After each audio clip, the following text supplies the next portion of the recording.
Welcome back teman-teman to my YouTube channel. Hari ini saya akan membahas terkait financial check-up. Nah, sebelum saya mulai video saya ini, saya akan pause sebentar. Jangan lupa untuk like, share, komen, dan subscribe untuk terus mendukung channel YouTube saya ini agar saya tetap konsisten untuk sharing setiap minggunya kepada teman-teman sekalian dan terus mendukung literasi finansial di Indonesia. Oke, saya akan mulai dengan financial check-up. Apa sih financial check-up itu? Jadi financial check-up itu adalah kita melihat kesehatan finansial atau keuangan kita. Sama seperti medical check-up, di mana secara rutin kita perlu melihat rekod kesehatan medis kita. Di mana biasanya setiap tahun kita melakukan check-up ke rumah sakit untuk melihat keseluruhan tubuh kita apakah ada penyakit atau gangguan tertentu. Demikian pula secara keuangan, kita perlu secara rutin untuk melakukan check-up atas kesehatan finansial kita.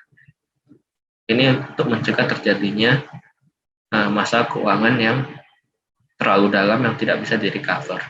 Jadi, salah satu hal yang bisa kita lakukan di awal adalah kita secara rutin melakukan check-up kesehatan finansial kita. Jadi, kita tidak berada di posisi di mana keuangan kita itu sudah tidak tertolong dan akhirnya kita lontang-lantung bisa dikejar oleh debt collector dan lain sebagainya.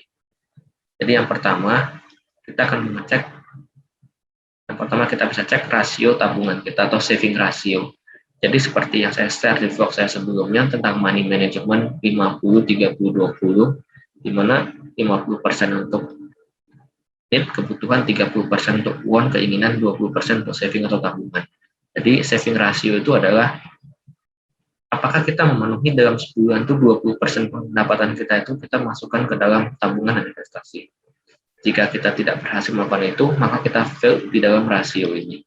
Dan kita perlu perbaiki ke depannya, caranya seperti apa, adalah dengan kita manage cost atau pengeluaran kita di sisi yang kemungkinan yang di sisi kebutuhan itu kita terlalu besar, mungkin lebih dari 30%, mungkin terlalu banyak hangout, terlalu banyak ngopi-ngopi dan sebagainya.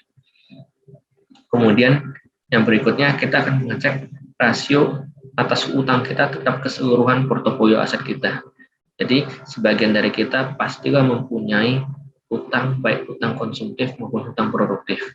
Utang konsumtif itu utang yang tidak menghasilkan aset maupun return, yaitu contohnya kita membeli barang yang sifatnya konsumtif. Contohnya kita membeli mobil yang kemudian kita tidak pakai, atau kita membeli barang atau baju-baju branded yang nilainya terus berkurang seiring dengan berjalannya waktu. Sedangkan hutang produktif adalah hutang yang kita membeli kemudian akan menghasilkan aset yang bisa kita mendapatkan capital gain ataupun return. Contohnya adalah KPR, di mana atas hutang KPR ini kita akan mendapatkan aset underlying rumah yang bisa kita tinggalin, yang asetnya nilainya akan meningkat secara historis, maupun bisa kita sewakan untuk mendapatkan recurring income setiap bulannya.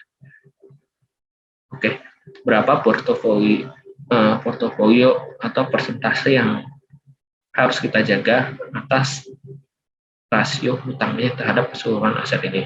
Secara umum kita harus membatasi atas keseluruhan hutang kita dibandingkan dengan keseluruhan aset kita itu tidak melebihi 50%. Kenapa seperti itu? Karena secara prinsipnya ketika terjadi ketidakmampuan membayar hutang kita, maka kita harus melikuidasi aset kita untuk menutupi utang kita. Kenapa jaga 50%? Karena nilai aset kita itu pastilah ada yang namanya market value dan juga liquidation value. Market value itu nilai pasar, liquidation value itu adalah nilai likuidasi. Biasanya seperti rumah itu nilai pasar dan nilai likuidasi.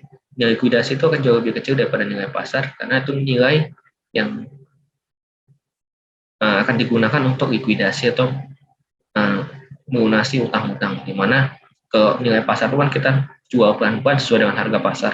Tapi kalau kita punya hutang, kita nggak bisa jual pelan-pelan. Makanya kita ada namanya nilai likuidasi. Ya, jangan sampai kita mempunyai portofolio keseluruhan utang kita itu lebih dari 50% daripada keseluruhan aset. Jika sudah terjadi, apa yang harus dilakukan? Kita coba melihat lagi list hutang-hutang kita pilih yang mana hutang konsumtif, yang mana hutang produktif. Kemudian konsumtif itu seperti KTA, kartu kredit, dan lain sebagainya, kita lunasin dulu pelan-pelan setiap bulannya agar kita hanya menyisakan hutang yang sebenarnya produktif. Dan juga selain itu,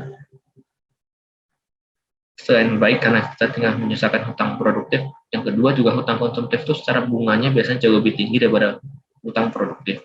Jadi dengan kita menyelesaikan sedikit demi sedikit hutang konsumtif kita, maka kita akan memiliki kesehatan finansial yang lebih baik. Oke, itu saja yang saya bisa share di video saya hari ini. Jika teman-teman punya pengalaman bagaimana menjaga kesehatan finansial teman-teman sekalian, boleh komen di video saya di bawah ini. Dan jangan lupa untuk like, share, komen, dan subscribe. See you in next vlog teman-teman sekalian. Bye-bye.